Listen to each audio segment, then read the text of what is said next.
Yeah, they're okay.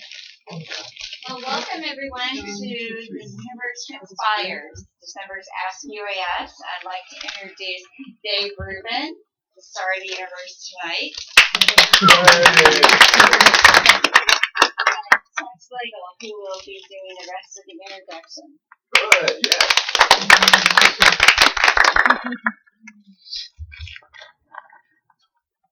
yeah.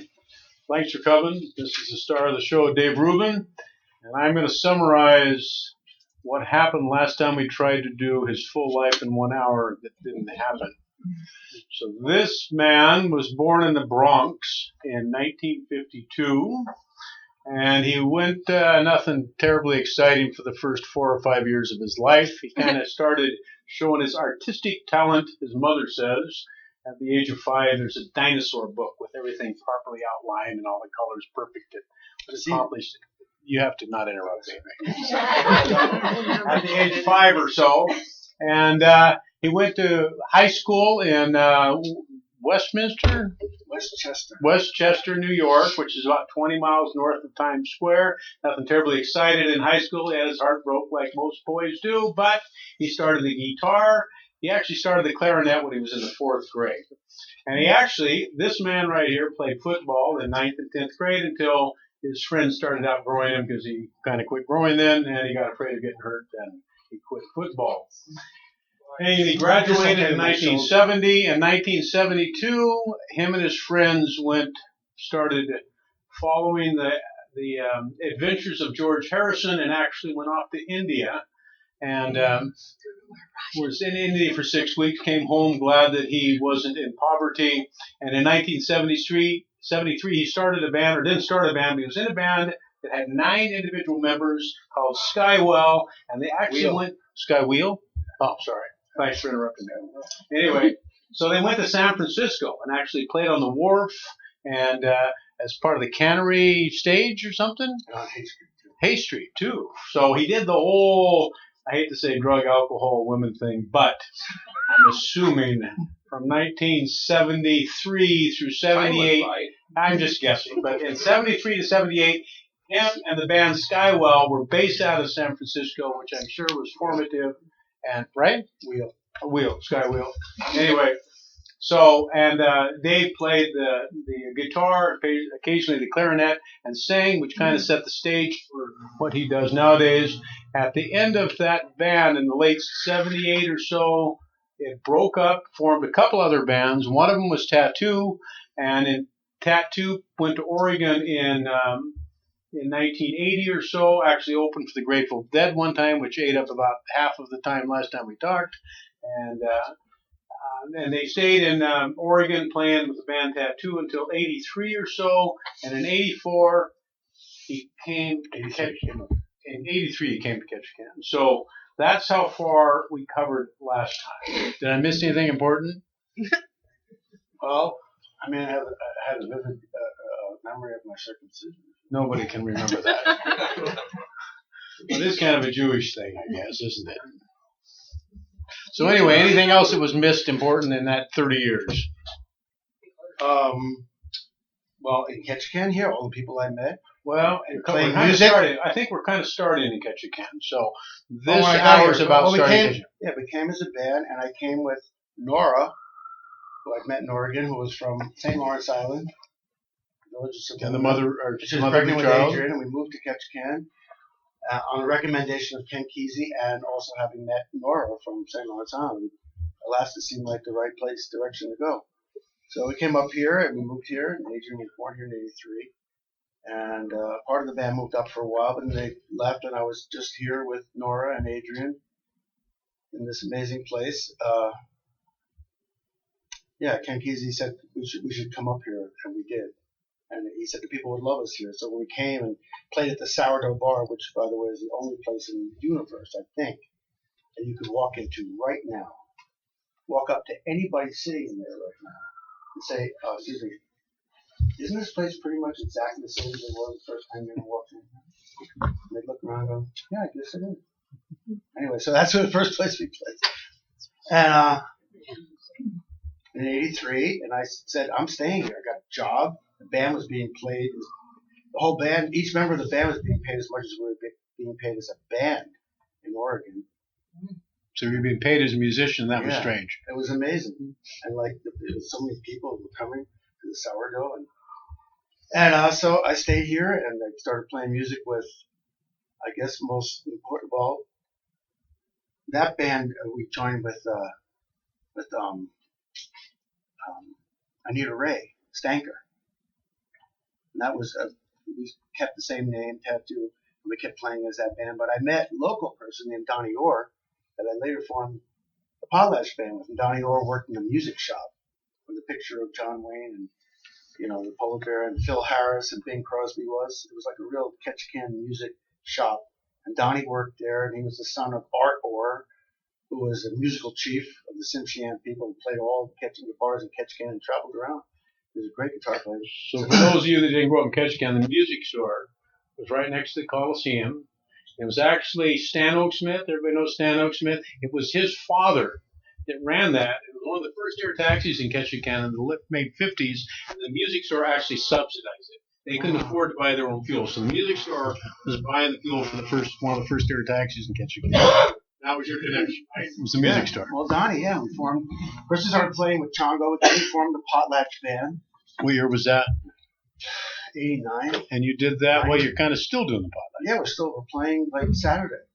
Me and Donnie are playing Saturday with Chaz, who I play with now, and Dan Leask from Metlakatla, owns Leask Markets, and it's just next Saturday, maybe New Year's Eve, Callie Olmsted. Isn't that crazy? So the whole Ketchikan, what happened when I. So how long did Tattoo exist once you came to town? We lasted. It still exists in New Hampshire because Fred thought of the name. Him and his wife are still playing. But they moved here for like almost a year, and they left, and we kept playing. Did the band, when they left, did the band shut down? No, we kept the name and kept playing. It was me and Rick Palacios who came up with it, and Tom Dunn who came up originally, and then Anita Ray, and then Cactus, who was a Ketchikan like legend. Cactus Stanley Davis Faulkner II. His dad was friends with Teddy Roosevelt. Anyway, his dad had him when he was like 70 or 80 or something. Cactus was amazing. Amelia Rose's father. That's who Cactus was. He was our drummer. And this was all the sourdough. Yeah, we played the sourdough. We traveled with Alieska and played. We traveled all over. It was an amazing band. And Fred, too, the trombone player, he played with us too. Yeah, it was great. You were there. You were at the sourdough. Didn't you play You're dating yourself. also? Yeah, I played saxophone. So Tattoo was a couple years? Well, 3-4 years? up How long? here? Yeah. I guess, we were playing 86. Probably like 87 or 88. Yeah, 87. 86 might have been the last year. So 83 through 87 or 88. 86 was, and then I went back to New York in 87. And Spent the winter 11 months there with Adrian and Nora. my mom. No Nora. No. Nora went back to St. Louis Island. Nora was like up to here on me. And it took 3 policemen, including West. Do we want to hear this story? Well, I'm just trying to say she had to go back to Savunga. She did. Yeah. And she was this town. She was too. And Savunga is on St. Lawrence Island? Yes. So in the late 87, 88, you went back with Adrian. Adrian is Dave's daughter, born in Here. what year? 83. 83. So you took a little break, 11 months, and went back to New York. Yes. And that was kind of the end of Tattoo. Oh yeah, that was. And from 83 to 87 or 88, is that how you made your living, or did you start getting into artwork at that time? Well, I was always into artwork, and then I started I guess doing portraits and selling them. And a portrait of a. I asked him how many portraits he's done. He had no idea. Well, I Well, went you back said to, you had no idea. When I went back to New York, though, I went to the Riley League of Artists and went to this portrait painting school. Came back here and did the portrait of Israel Shotridge because the native colors were very much like the palette that I was Is taught. this like a Cracker Jack school of portraits? No. Frank Riley was amazing. Really? Yeah, he used to teach at the art students. So how many portraits do you think you've done? What? That's what you told me. So it's at least over 100, right? Yeah. Okay. So he's done at least over 100 portraits. And did you start those in 83 to 87 or 88? Here? Yeah. Yeah, well, that's something I do like. I'm sitting with someone like, you mind if I paint you? You know, could you sit still for another When hour? did people start paying you to do that? What? When did they start paying you to do it? Well, I mean, you know, I did You did a nice one of us at the mall. yeah, that was a drawing. You did mine. Who am I talking about? You did yours, Dale? No, not Stanford. Gordian? Oh, Yeah. Jay? Jay. It's not her. Oh, Gee. Oh, did really? him, and people bought that. And I did Tom Wetzel, and people bought that. So were you doing portraits in like 83 to 88? Or did that start after you came I'm back? still doing it. So you might have Well, started. you know, I got the catch angle. God, this place is really like, art is like an important part of this town. Is, you know, aside from the tourist thing, it just seems to be like, it's really the native thing. But I just thought it was time to do that. So I did like the tunnel picture on Baldwin Street with Adrian and Nora. From 83 to 88, there was some art involved. Always, yeah, that was always. And when did you move into? When did you set up a studio in Waterfront? The Storage? Yeah. Let's see. Oh, like probably 90. Anybody see his studio in the Waterfront Storage? Wasn't that It's fun? now Dave Rosenden's office. I still get to go back to that and sit in that same room. Really? Yeah. In the Ellis building. I know. I got. My first studio was in the Ellis, you know, like airport, which was a nice tie into Alaska history. I mean, he used to fly the boots. How about This that? is about you. I know.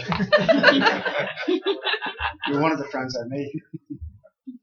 So when you came back, so you went to New York 87, 88, you took almost a year off and you took your daughter with you. And do you stay at home or do you live somewhere else? I stayed in that house with my mom. We're doing the statue. And your mom still lives there. Yes. And this is the same place that you're now putting the Seward statue together in the basement. It's there in the basement. And we can talk about that later. Yes. Okay. So in 88, we're through 88 so far, and basically you made money by playing in the band, and you were playing the clarinet and the guitar and singing, and you did that through 88, and you went and took a break. But that whole time there was some art going on. Yeah, it was always that. I was just thinking, the sourdough hired us like 4 nights a week. For how long did you work for the sourdough? A long time. Then I worked in the liquor store. I mean, the place was my anchor. You worked in the liquor store? Yeah, I was at the cash register. Cool. Zig and Larry. Isn't that crazy? Yeah. They just bought the bar like a month before we got here. It was amazing. So when did the Potlatch Band start? I'm like 90. So when you came back from New 89. York, you decided you wanted to live in Ketchikan. Yeah. What was that thought process about? What made you decide to come back? Well, after we came up here the first time and played here and went back to the country fair, then went across the country. We tried to play and Nora was pregnant like 5 months or so, maybe 5 or 6 months with Adrian. We go back to my house in the summer. We try to play in Washington Square Park. The police come up and say, "We're sorry. They just passed an ordinance last week. No more horns or drums allowed in the park." This is very powerful. Okay, we just traveled all the way from here. Traveled all the way In a across the country. Volkswagen van. No, a few different vehicles. One of them was a van, Volkswagen van, with a smokestack sticking out of the top of it. With a wood stove. Of course. So we packed. So we're heading for Washington Square Park. Boy, they're gonna love us, man. Right in the heart of Greenwich. So we start packing up. We start walking down McDougal Street. First annual Bob Dylan Imitators Contest. Wow, well, we do Wicked Messenger. That's Bob Dylan's song. So we go in there. You have to walk through the Did you go in there before or after? Because if I remember the story correctly, because we told it last time, sorry. you were it's a great story. They told you couldn't play because of the drums and the bass, right? That was in the park, Washington Square Park. Right. So after you couldn't play, you went back to the Dillian thing. We walked down the street and ran to this first annual.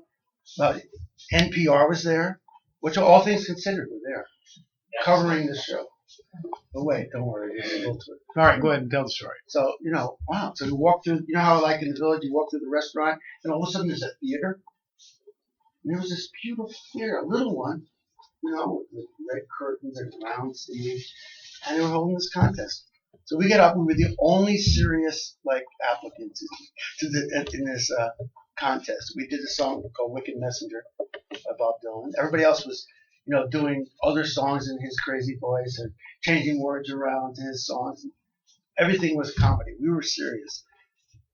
We won the contest totally because it was like they were freaked out. We were coming with this whole giant rush from here, and but what you call it? All things considered, didn't stay around to see who won.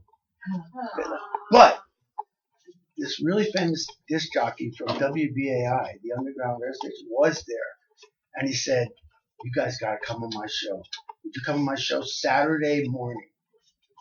So then he calls up and he goes, "Hey man, it's Hiroshima Day. They have all this planned programming. Can you come on my weeknight show? It starts at midnight." So we did that. But there was always this thing pushing us in another direction. But that's how insane. So you're back in New York in '88, and what made you come back to Ketchikan? Because you could have gone anywhere, right? No, I mean I was still in this school. I still think about what if I'd stayed. Anyway, but it was really getting hot, extremely hot, like I wasn't used to. And I just before I left, I'd come out with that tunnel print, and I figured it's my responsibility to do that. I have to do that. And Adrian, so we came back. It was completely insane. Came back, and Nora came back down for a little while, and that was completely insane. And then diabetes, and she left. And then Valdez happened, and Nora worked. She was on the front page of the Boston Globe, cleaning oil off a bird.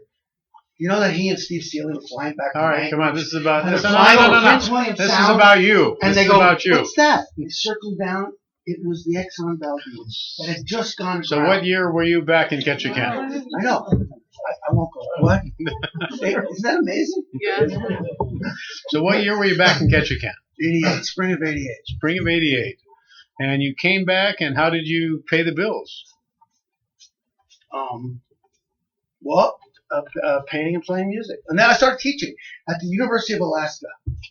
That was the only real job I think I've ever had. Really?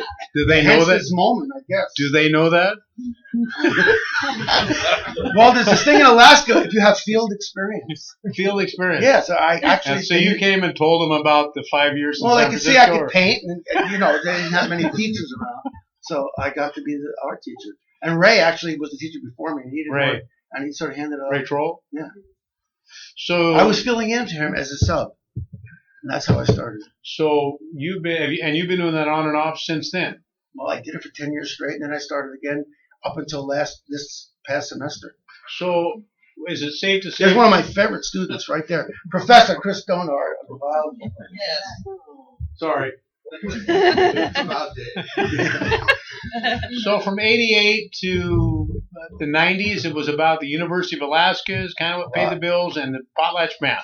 Yes. And how often did the Potlatch Band play? Oh, we were playing it almost every weekend. We had, God, you want to hear a great story? Sure. About Potlatch Yeah, Band? that's exactly what we're here. Oh, good. We were the first band to ever play up at Cape Fox in the lobby. This self-promotion's okay. Yes.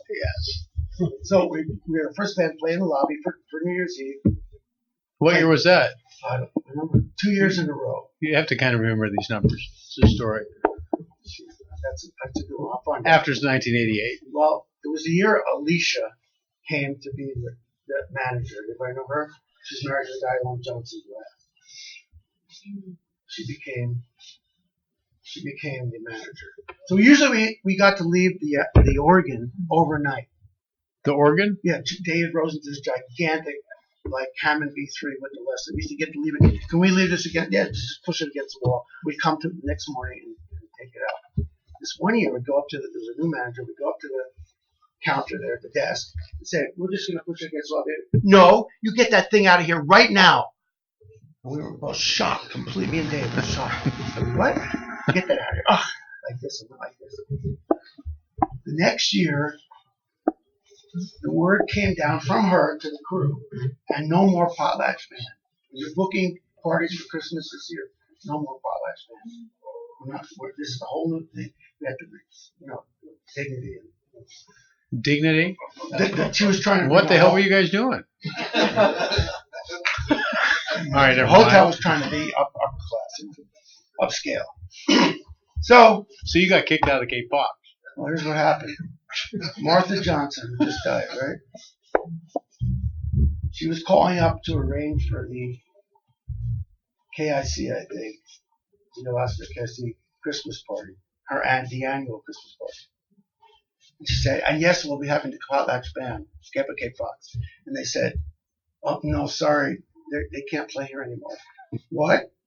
Okay, thank you. And they took their $10,000 annual party to steamers that year because they wouldn't let us play.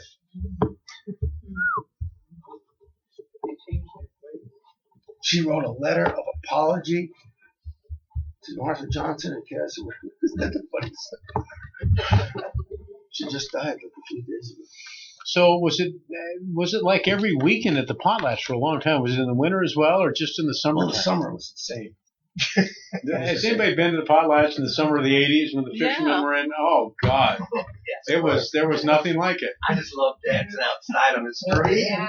There was the reason you had to dance outside because there was no damn room inside. It was so smoky you couldn't breathe either. That's right. So That was my sacrifice right there. the smoke. So that happened all through the '90s, right? Late '80s, '90s. 90s.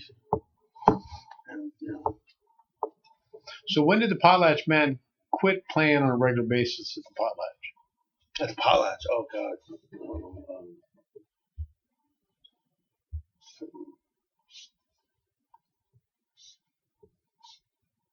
96, 97. Did the city and the police come down on that a little bit? I don't think so. I thought they were just because of dancing out on the dock or something. So I don't think so.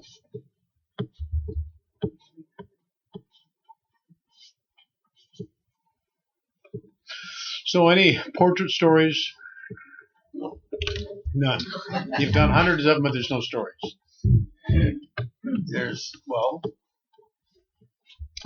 Esther Shea's, was anybody there? I don't want to repeat the story. You there? Esther Shea's memorial? It's a great portrait story. I realized I had a story to tell, and they asked for stories. First I thought I didn't. I was leaving. I went, oh my God, I have the most amazing story about us. I went back. I told the story about I was doing Israel. When I came back from the portrait painting school, and I said that my palette matched, the red was the same red that's used. It's cadmium red light. It's the exact same red. And they asked Israel to pose for me. They said I'd learn. What year was this? That was '88 in spring. And he was doing Chief Johnson Paul. And he used to come and pose for me in his regalia. It was a really hot summer. And I was watching him standing there in that room in the Ellis building, just sweating because he was wearing an ermine skin headdress. That's a great picture, by the way. Yeah, thanks. But it's in a crate hidden away in Bellingham. Maybe on its way to Hawaii to Dr. Phil and Katie. The original. Yeah. So, And this is Shotridge? yeah, Israel.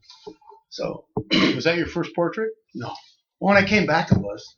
And I did, yeah, because I was, the palette, I was realizing this is the exact same red that they use. I'm going to ask Israel to pose for me. So he did. But he's standing there sweating. I said, I should get one of those styrofoam heads that they have in a hat store so I can just paint that headdress without you having to model it every day after working all day carving. He said, well, Dempsey Bob carved this. It's pretty special. So I'll have to ask my mom. So we did. And she said, yeah, that's okay. So I got one of the styrofoam things. I was painting to my heart's delight the next day. Wasn't putting Israel out in any way. Painting that. Done, took it, put it on the desk. Felt really good about it. Left, looked at the painting one more time, went out, locked the door. Went down the hall, went down the stairs, and here comes Esther walking down the sidewalk. I was coming downstairs. She was right here, right after her last outflow, just when I came out of the building. And we met like this. I said, Esther, she knew what was going on. You want to see the painting so far? Okay. So she had to go up the stairs with me. We go down the hall. And she was already a little bit leery about me, you know. Israel said it would be okay to trust me with the headdress. So I'd left the painting so we opened the door to see it because I wanted that first look in the morning. So I opened the door, I look at the painting, I walk over, I step aside. She's standing in the doorway. I look over at the headdress. She's going to see that I'm taking care of it too. And there's red paint all up and down the arm and skin. I went, Hope, that wasn't there.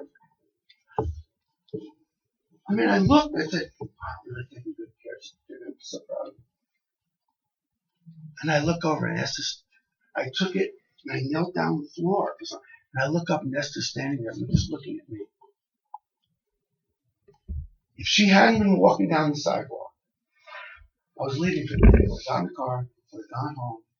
I would have come back yesterday and that bright red paint would have been dry. Where was the paint coming from? It must have been my hand. That happens a lot, so that must have been what happened. But if she had not been walking at that moment, the paint would have been dry and hard. And I found out later, well, they could have replaced the skins, you know. I said, so I just think I would have had left town. Yeah. That would have been an early departure for you.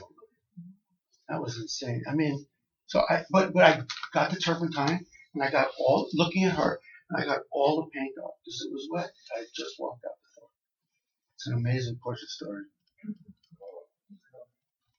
So how many portraits did you do in the waterfront, the old cannery? A lot. I did all the ones at the Discovery Center. And for most of them, the people came. So how much of this really played in? Everybody knows that Dave was active with his sister in creating the rock, the bronze statues that are downtown. So how much of all of this led to that? Yeah, led to that. How does that all everything, tie I in? guess.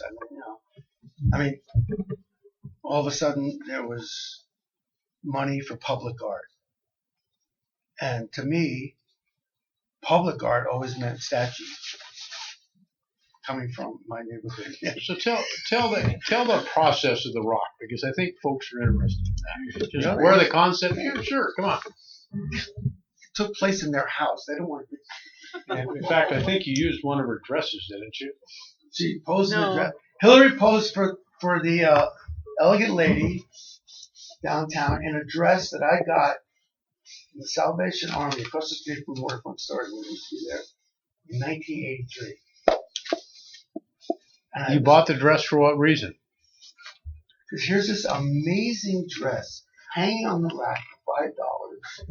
And I went, this is completely unbelievable. This is so amazing. I gotta get this. So you bought it and saved the dress for 30 years. So Judy, we're looking for okay, we gotta find clothing for the Elegant Lady, something Victorian, something to turn of the century. So she's looking at websites, and I go, I have a dress like that. Where was it? And I said, I think I put it in one of those big giant boxes when we moved out of 519 Bud. I think I know where it is. So I'm upstairs in my loft, pulling stuff out of this giant box. Judy's down below me on the couch, looking at websites. And I went, holy crap. There it was. And I would just flew it up and it floated down on Drake. So oh my God, that's it. There it is.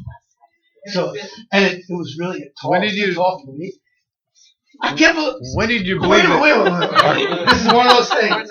The two people in this town that wore that dress are sitting next to each other. That's insane. But it was way too tall for Penny. There's actually pictures, and it's way the sleeves are way up.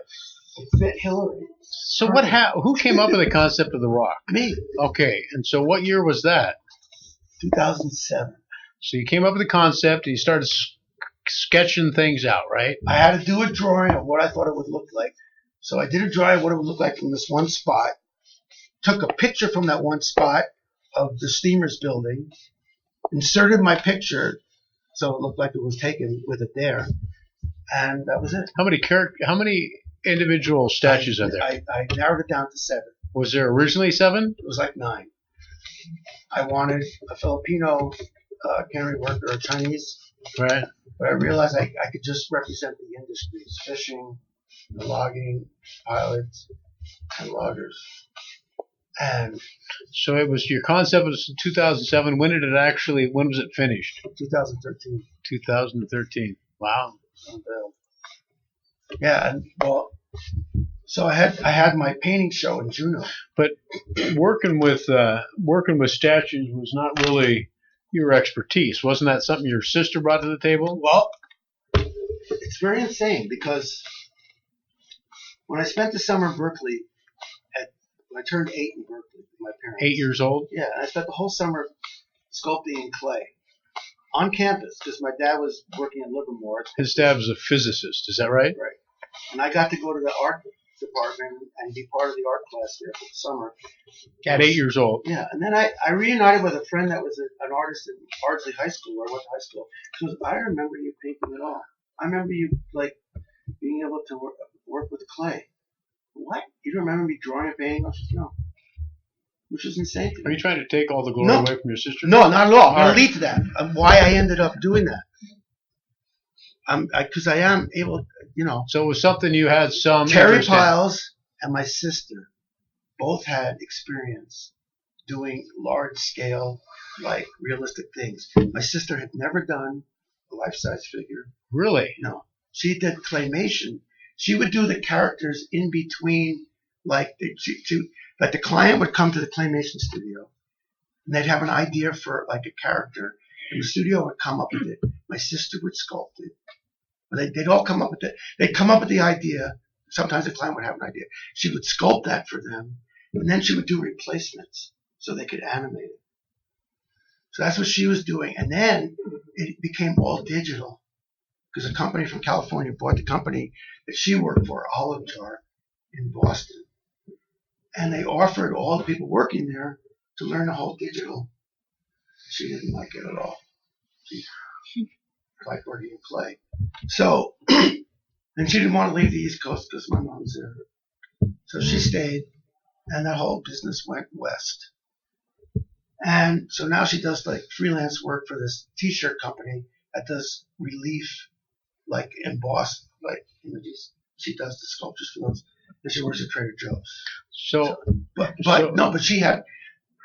But she had done portraits, smaller ones, but no one had done a life-size human. Terry's done life-size whales. Right. No, So if you look at the rock, that gorgeous, what was the chilcat blanket? Is that right? right. Terry did all the detail on that, What right? we did, we figured out we projected the actual chilcat blanket that Chief Johnson wore onto a sheet, traced it out, put that on clay. We had clay on his back. And you carved it out. We had just like a simple roll with clay on it, and we put that on there, and then forced the lines using the sheet on the clay. And Terry spent all sorts of And then hours creating Terry, with the tools, put that entire thing in relief. And we were supposed to work for 2 years on this, and Terry said that he had it. So 3 figures were done in Terry's house. Right. And that was the end for him, because he was not getting enough, or the money he was going to get for the 2 years was actually appropriate for what he did so far. So we said, "That's Terry, you've done it all, you're done," and we gave him his full amount. And you moved to Hillary's And we garage. went down the hill. Downhill from there. A week and 2 weeks later, Terry called up and he said, "I'm sorry, man." I said, "If you guys, in the time until Judy leaves, if you guys want to start the minor or the next figure, you guys can come up there and do that." I said, "We're almost done." He goes, "What?" I said, "We're almost done." We're almost done with the minor in a week and a half. We've gotten it down. We're using real clothes. So we haven't just carved the figure, put the clothes over it, hardened the clothes.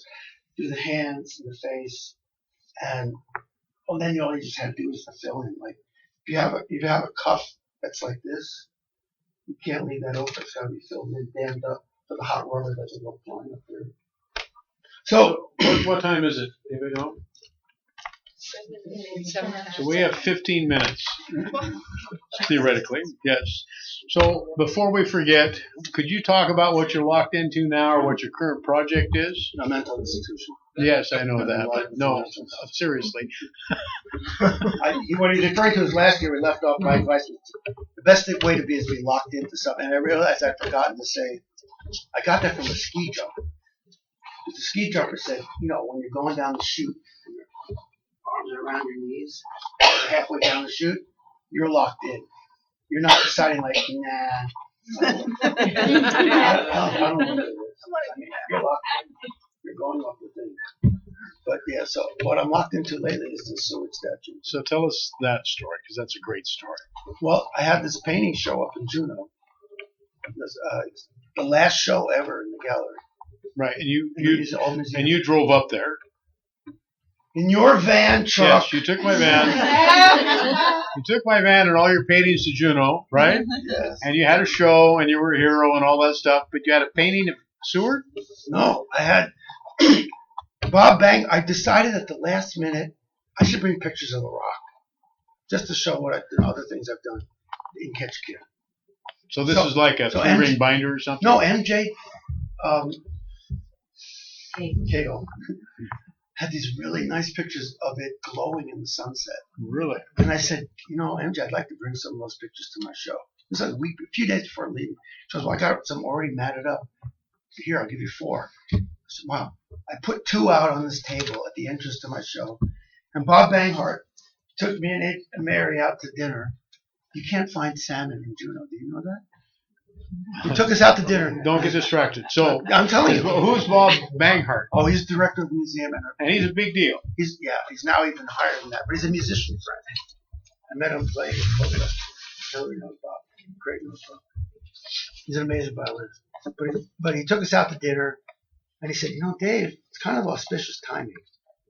He says, there's this committee that just formed. They want to have a statue for the 150th anniversary of the signing of the Treaty of Seward. So what year was this? This was a couple years ago? 2013. 2010 was The Rock. Right, but 2013 is when you had dinner with Bank. Yeah, the show, night of the show, the opening. And he runs the museums in the state of Alaska. Or in The Juneau. State Museum. He runs the State Museum. And it was Friday night, the opening of the show, and he says, they're coming to the museum next Wednesday. And I'm going to show them the show. If you have anything on The Rock that I can show them, because, they want to have a statue of Seward. And I said, well, I have 2 more than I put out. He said, give me everything you got. So I did. I drove back in the van on the ferry. And blew the tire out. That was later. Okay, anyway.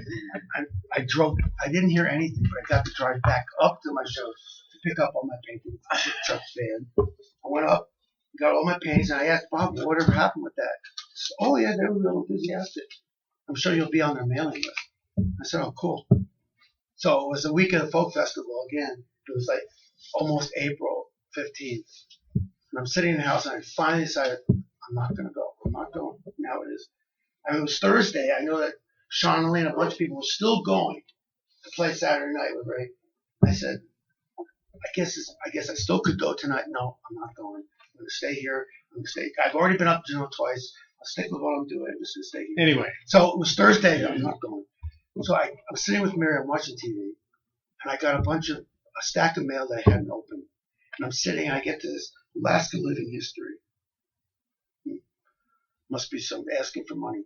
So I open it up, and I start reading this letter. The 150th anniversary of this. And I went, oh, this is those people. We would like your reply. They were asking for a show of interest. We'd like your reply by March 31st. And I went, it's almost April 15th. Oh, no. Oh, no, Dave. Oh, no, you idiot. I was freaking out. It was 11:30. I remember that. You were freaking out. I was freaking out. It was 11:30 in the morning on Thursday. There was a number to call. I called it. She's on the phone. Can she call you back? Yes, please. Barbara Probst. chief of staff for Meade Treadwell at the time. So it's now 12 o'clock. I go, well, the next hour she's not going to call. It's okay. It's lunchtime. You don't have to freak out. She's not going to call from 12 to 1.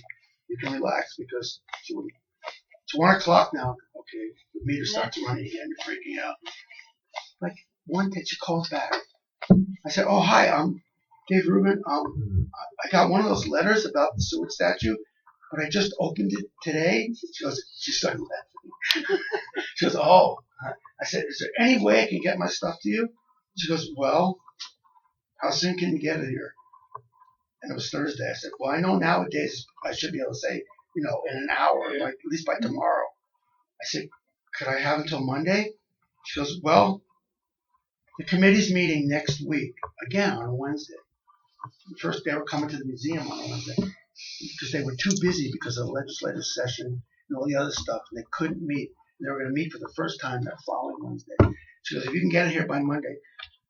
So I called Judy, and we start getting it all together, and we get it together, and I send it up, and I get an email that I didn't hear anything. I called Bob Banger. I said, well, Dave, they're so busy, you're probably not going to hear anything. To make a long story short, I got it. it boiled down to two other, me and Judy, who applied as a Who were the team. other two people that were on the shore? Well, I got the letter that was addressed to Seward Johnson. Seward Johnson is the 90-year-old sculptor that did the gigantic So they weren't epoxy even, it resin. wasn't even supposed to go to you. No. It was addressed to me. They just sent my letter to him and his letter to me. He's the guy that did the giant statue of the sailor kissing the nurse in Times Square. Oh, yeah. That's at the San Diego Naval Academy base. Naval case. So was he on the short list There was 5 people targeted around the country. to do this? Yeah, and they had come to the show, and I was from Alaska, so I got the letter. And Bob recommended me. Bob recommended me. So how long did it take for them to decide to go through all those folks and decide that you Right. guys? So were that gonna was get it? that was in April, and then like early May they said, okay, you're in the running, and then like in August there was. I think in September, the end of August. Okay, it's down to you and this other guy, me and my sister and this other guy, who's also from Alaska. You have 2 weeks to get in your proposal after the whole summer. Luckily, I'd gotten, started doing stuff. But luckily, I was working for the University of Alaska because I just moved into my classroom and I went berserk getting together the proposal and these big pieces of, what do you call it? Board. Watercolor. Poster. Yeah. You did a painting. I did 4. Of what it would look like, and I wrote up all this stuff. Judy was helping place So you eventually you were awarded the contract, right? You know what? One of the people sitting in that classroom who came to see what I was doing, came for a band meeting, Austin Hayes, Right. Chaz. Now, while I was working the daytime, Austin Hayes' family owned the property where Seward had a land management office in Westfield, New York. And that is a documented fact. And he was sitting in the room while I'm doing the proposal. Awesome. Isn't that amazing? So you have the contract to create the statue. So what does the statue look like? How big is it, and what's the deal Well, with if it? I only had pictures.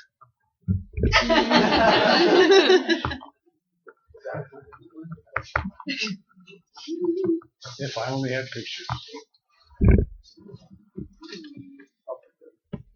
Okay, here's the whole display. Wow. Okay. This is, I'm going to have to flip pages over. Can you see it? You'll have to come up and look later, but this is where it's going to go. That's the state building in the background. That's, Where's his head? Where was his head? His head's missing. Oh, this one. Forget about those now. This is going to be a little short. This says Seward. There's a map. There's going to be a plaque here. And this is going to be a 6-foot-tall bronze of Seward in his cape, which is in the Juneau Museum. His cape. Really? It was gifted to the state of Alaska by his Have adopted you daughter. touched it? No. Have you looked at it? Yeah. His adopted daughter Olive gifted it to Alaska after he was dead. maybe he never even wore it. Like, what are we gonna do with this cape? He never even wore it. Yeah. I don't know, send it to Alette. It's brand new. Send it to Alette. I don't know. Anyway, the committee wanted him. We didn't propose it in his cape, but I said, I know the cape's in the museum, and I did a little drawing of what he might look like in a cape. But I had a short, like, Civil War, like, shoulder cape. Turns out it came down mid-length to his legs. We measured. But it's gonna be 6 foot tall, and it's gonna be in his. They want it in his cape because the wind it blows it up in Juneau. I just experienced it last a year ago. So it's gonna be right in front of the state building, across the street in the Diamond Plaza. This is actually this is my painting, but Wayne Jensen of Jensen Yerba Lot, who's the engineer in charge of the state building refurbishing, because he used to say Alaska State Building. He's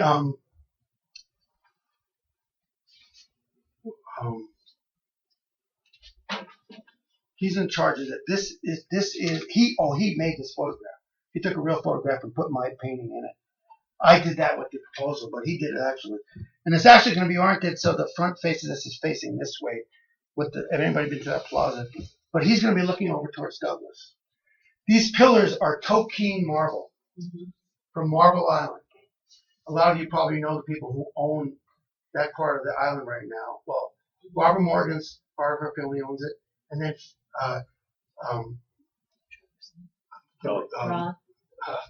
Kelly and Pam Roth own the other part.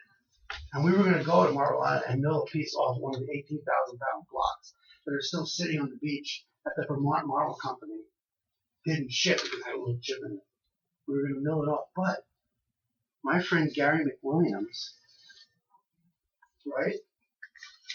We were at the Sourdough. Does anybody here have any place we can stay? We have no place to stay. This guy comes up, this guy and this girl. He says, well, I got this boat. I have 4 empty bunks you guys can stay on. Gary McWilliams. And Hayek, which is the name of the boat in the movie Once Over the Cuckoo's Nest. When they steal the boat, it's called Hayek. I didn't know this until recently. So Gary McWilliams said, well, Dave, I've got a block sitting in my stone yard in Craig. This is in Washington. That's when we went to have it cut. But this block was sitting in Craig in Gary's stone yard. Gary is now Stone Arts of Alaska. So I said, well, I was going to be over there in May. We went over to play for a wedding. Me and Donnie and Chaz and I said, I'll come look at it. I said, God, it looks like it would be right. It's just a little bit too long. It's really cool. So he said, well, I live right across the street from this guy, Dean Brisky, who had a construction company in Anchorage for years. Let's go over here. Who now own one of the only old school rock cutting machines in the Pacific Northwest. There's one other one. It's like it has like a chainsaw, it has a chain. The whole machine takes up one end of a giant, like a hanger, one of those giant hangers, like the Sealy has out of those big hangers. The whole end of it is like one of these giant chains. This picture's over here. Yeah. Anyway, so Gary lives across the street from this guy because I spend my winters down there. I bring all my rock to him, and he helps. So I said, well, he said, no, I'll just bring it down with me in the fall. I said, well, it sounds like a pretty good plan. Wayne Jensen was down here, and he flew over to Craig to look at it, and he said, yeah, it looks great. Well, here it is. This is it. It's not even polished here, but it's cut. It's now standing on end, cut, polished, ready to come back to Alaska in Bellingham right now. It's there. It's on its way. It's on its way to Juneau, and it's 4 foot high. It's tapered. The back end of it is. We left it rough where the drill holes are. That looks cool. But the 3 sides are going to be polished. They're going to have plaques on them and stuff. But so that's going to be 4 foot high. So it's going to be a little bit shorter. And see, I have a map of where it's going to go. Wayne Jensen did this.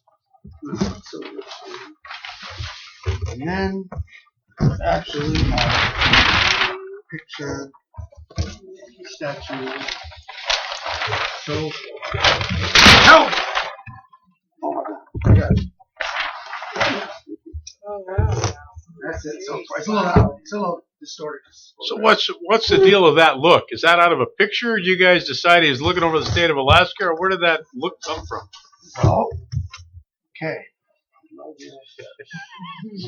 Oops, sorry. Then did he wore hats? This guy was The dynamic. picture of Doug They were Ward packed. posing as gigantic. That's awesome. He was the first model. There he is. So the picture is from a picture in here. Well, the pose. It was taken on a day where he was hosting this big crowd of people around, and it's taken at a place called Trenton Falls. And he's standing, he's got a cane. He's going to be holding a deed here. It looks like he's tapping a cigarette, right? He's going to be holding his deed. And the He's kid gonna be holding a what? flying on. Deed. And The deed. wait, I'll leave this over here. You can see this. He's holding this big giant hat, not like some top hat or anything. He traveled the world. Penny was in his house in Auburn, New York, and saw all the stuff he brought back from around the world. Insane. But this is like some giant, like straw hat that he had in the cave. He was a total maniac. I don't think people realize this guy was. This is Abraham Lincoln's best friend. Abe would finish up for the day, couldn't wait, push in his drawer, get up and go across the street to Seward's house. And they would go upstairs and sit by the fire at Seward's house. And Seward was smoking big cigars and drinking wine. And Abraham Lincoln, you know, I guess it's okay, safe to say now, they found, evidence of THC in his pipe. Oh no. Something totally different. All right, Dave, let's stay on course here. All right. But wait, I want Our hour's up, so we need to kind of. Yeah. No, we're gonna slowing down here a little bit. Okay, just Okay. All right, go ahead. 1865, we just went to the Civil War, right? The heaviest time in the history. Everything could have fallen apart. All of a sudden, there's no president. I mean, shortly after the war was over. So, all of a sudden, there's no president. Andrew Johnson is like a bumbling, like, doofus. He was the vice president. He was like, he didn't know. Luckily, Seward, the night of the assassination of Lincoln, they were going to make the South, John Wilkes Booth, they were going to kill the president, the vice president, and the bastards. The South hated Seward more than they hated Lincoln. Secretary of State. The guy who was supposed to kill Andrew Johnson, he went to a bar, got drunk, chickened out, and didn't go. John Wilkes Booth went to the theater, this other guy, I think Hiram Powers or something, he goes to Seward's house and knocks on the door to kill him. Seward's upstairs in his bed. He finally falls asleep. 9 days before, on a Sunday, he's going for a carriage ride with his family like he did every Sunday. This Sunday, the door of the carriage keeps swinging open. And they're getting a little nervous, and he tells the coachman this. So they pull over, the coachman gets up to try and fix the door, and the horse takes off. And Seward's like, with his family, trying to reach across and get the reins. He gets thrown from the carriage, dislocates his jaw, smashes his face, dislocates his arm, breaks his arm, dislocates his shoulder, breaks his arm. 1865, not so much in the pain control, I don't think. It's 9 days later, he's lying in his bed. This guy comes to the door, the maid answers. He says, I have a message for Secretary of State Seward. She goes, well, he's asleep right now. You'll have to be. Pushes her out of the way. Starts up the stairs. And Frederick Seward, his son, the stairs went up, there was a landing, and there was another flight of stairs. His son Frederick is standing, just come down from the bedroom. He's standing on the landing going, who are you? What do you want? He goes, I have a message for Secretary of State Seward. He says, well, you can give it to me on this son. Because none of us told to give it to him directly. So, well, you'll have to come back tomorrow because he's asleep and can't be bothered. So he goes, okay. He turns around. He starts going down. This is the last of this thing. He turns around. He pulls out a gun, turns around, goes like this, and the gun jams. He takes a gun, he runs up, he hits Frederick on the head, knocks him down, knocks him out a little, runs up the second flight of stairs, runs into the bedroom. The doctor and the nurse, his daughter's there. He pushes his way past him. Seward wakes up 9 days after the accident to this man stabbing him in the face. He was wearing a metal brace around his neck. This located his jaw in the accident, and it saved his life. Wow. Swinging door. Glass. It's crazy. That was 1865. Good story. Well, so anyway, he wakes up and they said, well, Abraham's dead. This was his best friend. The president's dead. He's the only guy who knew what was going on. So he kind of virtually became president. He was running against Lincoln for the nomination, the Republican nomination. He was so sure he was going to get it. He went to Europe. And a young senator from Illinois came to New York. He made a speech at Cooper Union and had his photograph taken by Matthew Brady. And they sent his speech and the photograph. For the first time in history, people out west got to see the face of the person that was running for president. All he ever got was speeches written in newspapers. There was no photograph. This was the first time. And Lincoln, so Seward came back and he's this big. So all of a sudden, he becomes president pretty much. And he, guides the country. In 1867, the diplomat from Russia, Steckles, says, we were talking 10 years before this about this Sitka is really what Steckles was thinking of. It wasn't really Russian America. That was Seward's doing. And, there's this. Seward came to San Francisco in 1869. He retired from the government. And decided they wanted him to run for president because no one else knew what to do. And he said, "No, I'm done. I'm going across country. I'm getting on this brand new transcontinental railroad that just opened a month before he got on it. And headed west to San Francisco with his family. And he says, I don't want a big deal made when I get out there. I'm not Secretary of State anymore. Cannons were blasting, fireworks, bands marching up and down Mark Street. Because unlike back east, the people in San Francisco appreciated what Alaska was. And they were all excited about this connection with Alaska. When will this statue literally be in place in June? Say again? When will the statue be in place in June? July 3rd, 2017, 150th anniversary of the 1967 So he wasn't even going to go to Alaska, but he was in San Francisco, and they kept talking about how amazing it was. So he came up here.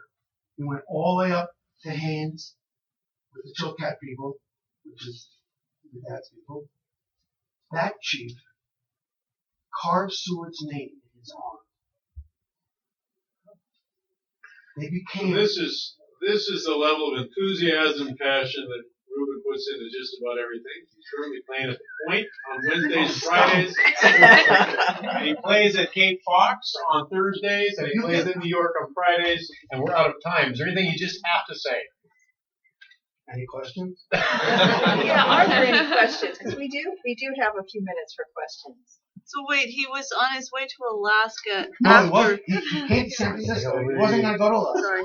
But the people were going so berserk about San Francisco knew what Alaska was. People back in Washington and New York, they didn't know.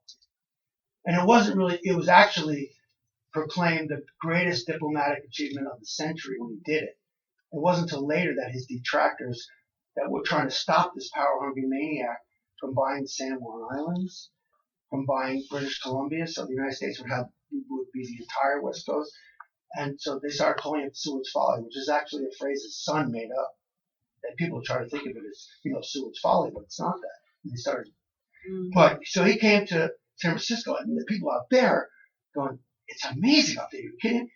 Flashed to Seward on this. He met a billionaire, said, take one of I have ships that go up there regularly, get on one. He got on a steamship called the Active. And he flashed to him standing on the bow of this ship in the wind, looking around and said, this is the most beautiful country I've ever seen. People are going to flock here by the thousands. And he'd been all over the world. And just like we stood on the ferry in the wind, going home, this place is. So he's coming up there and he goes And he couldn't stop. He went all the way up to Haynes. He went to Sitka first, I think, because that was, and he went up to Haynes, and then he said, that guy Davidson, the astronomer, is up the Chilkat River. He's up there with us. He's going to observe the solar eclipse. He knew this guy, and he said, okay, I'm going to go up. And so he got some of the Chilkat people to take him up the river, and the solar eclipse started happening. So they pull over, and they made a fire and hung out. So Seward's sitting around, that is a real moment, he's sitting around the fire. The Chilkat people, during the solar eclipse, goes up, says hello, comes back down, stops in Ketchikan. They threw him a potlatch. He invited the chief on board, which is what he used to do. I think he thought he was fulfilling like some kind of corner protocol. Had dinner for the chief, gave him a bag of silver dollars, and didn't understand what the whole potlatch protocol was. And then he was dead in 2 years. He went back to Washington as he was planning to go. He was there not as a representative of the United States government, just there on his own travels. But he as soon as he got back to Washington, he went around the world again and then died. Any other questions? Oh, yeah, I just heard that he timed his meeting with the native people That- with the solar eclipse so they would think that he No, was that I some heard a kind different of god story. or something. I know, that was Dave Kuiper's article, and that's where Stephen got that story. The latest book, this book, doesn't mention that at all. It What said book they is pulled that? over. He was a great friend. This man carved his name. The chief carved his name in his arm. Doesn't that prove something about what they thought about him? Oh, because of the solar eclipse? Maybe he carved his name trying to see what he was. You know what he did? You've read a lot more than I No, can say. you know what he did do? For you. He negotiated this peace between the Tlingits of Haines and the Tlingits of Sitka. And he was so appreciative of that. And Seward started talking to him about slavery, too. Because he realized that, wow, the slavery is here, too. And he talked to him about it. And this chief, they became really close. That's what the story is. And he writes about it in his journal. That's how we know. Seward wrote about it in his journal. They became really close. I think it was just some strange circumstance here. Any other questions for Mr. Rubin? Well, I did. I had one from the last time, but I didn't ask. In the very beginning, you said you were born in a sanitarium. And I know all births are miracles, but yours is pretty miraculous. And I was wondering if you could tell that story. Can you tell this story in less than 5 minutes? Yeah. Okay. At 3 months or something, my twin, like my mother miscarried with my twin. And the doctor in 1952, this was under the envelope of the umbrella of Dr. Spotswood, science knew better. Right. Her husband was a young scientist. And her parents, everybody listened to the doctor. They told her that, well, this is evidence of an abnormal pregnancy. You can't go to term, you're going to die. So my mom herself, all by herself, at 22, I guess, said, no, I feel somebody alive in there. And so 3 months into the pregnancy, your twin brother, sister, whatever, miscarried. But you stuck around. I stayed. That answer your question? And then, yeah, so that I was born. Wow, that's a interesting story.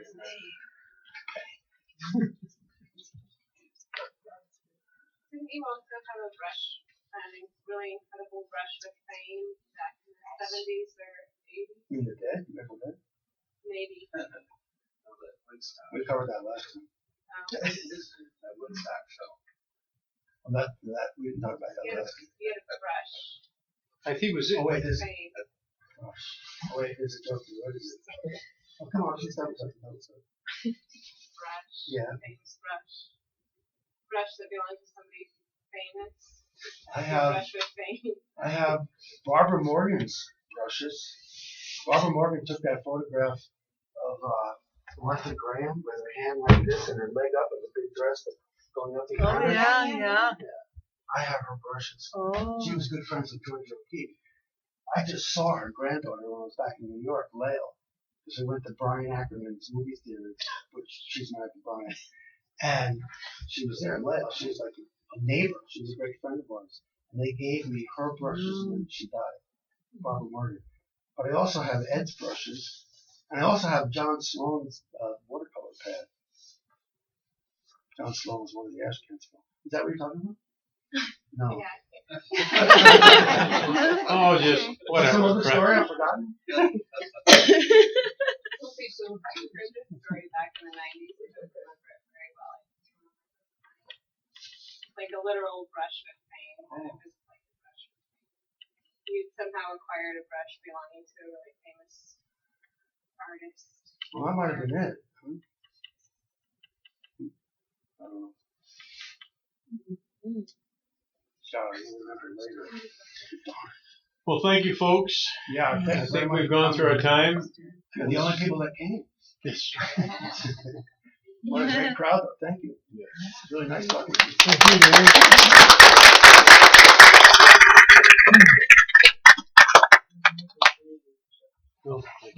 Yes, Chuck Slagle, ladies and gentlemen, please. Thank you.